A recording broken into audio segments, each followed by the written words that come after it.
जिस वो गन्ना की बात करता है। जितना मेरा आप लोग इंसल्ट करना चाहते हैं आप खुशी से करिए, आप रोज करिए, मगर एक बात मत भूलिए, जाति जनगणना को हम यहां पास करके दिखाएंगे। ठाकुर जी ने मुझ पर गाली दी है। नहीं, कोई नहीं। मुझे आप जाति कैसे पूछ सकते हैं? आप बताएं, जाति कैसे पूछ सकते हैं? आप पूछ के दिखाओ जाति को।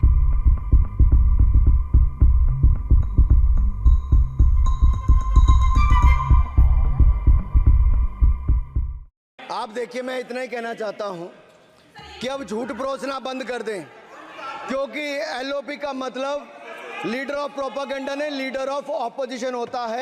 जाति न पूछो साधु की, पूछ लीजिए ज्ञान।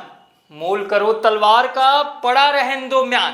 कर गए थे और इस दोहे के माध्यम से वह एक संदेश देना चाहते थे कि किसी साधु की कभी भी जाति नहीं पूछनी चाहिए, बल्कि उसका ज्ञान कितना है हमें यह जानने की कोशिश करनी चाहिए। मोल तलवार का हमें करना चाहिए, क्योंकि म्यान से जंग नहीं लड़ी जाती।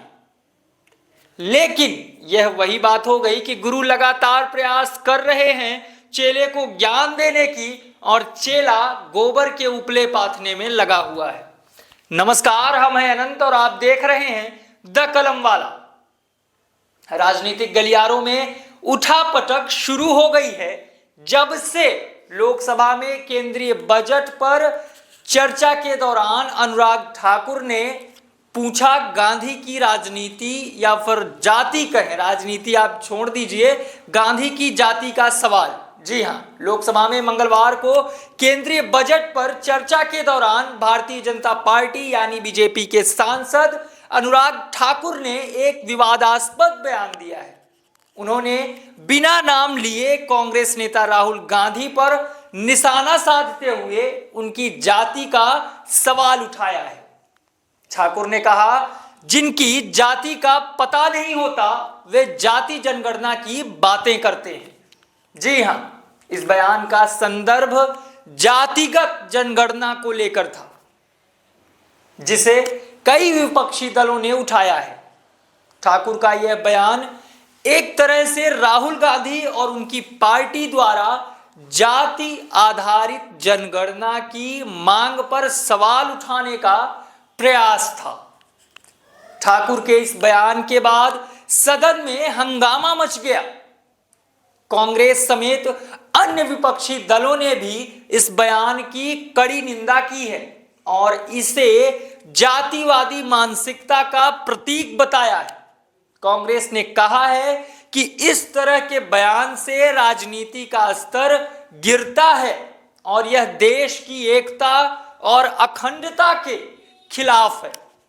जातिगत जनगणना का मुद्दा पिछले कुछ समय से चर्चा में है। कई राजनीतिक दलों ने इसे अपने चुनावी एजेंडे में शामिल किया है और इसे सामाजिक न्याय के, आपको बता दें कि सामाजिक न्याय का महत्वपूर्ण हिस्सा भी बताया गया है। ठाकुर का यह बयान आगामी चुनावों और संसद की कार्यवाही में जातिगत मुद्दों को एक बार फिर से चर्चा का केंद्र बना सकता है और बन ही गया है। इससे यह भी स्पष्ट होता है कि जातिगत राजनीति अभी भी भारतीय राजनीति का महत्वपूर्ण हिस्सा बना हुआ है और इसे अनदेखा नहीं किया जाता।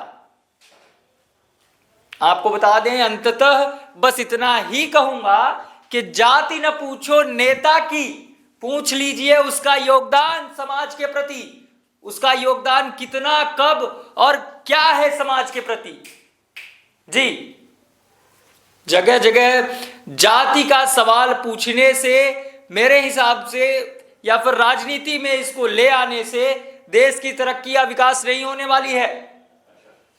पूछना है अगर आपको तो उसका योगदान पूछिए, चाहे राजनेता हो या किसी भी व्यक्ति का, समाज के प्रति उसका योगदान कब, क्या और कितना है।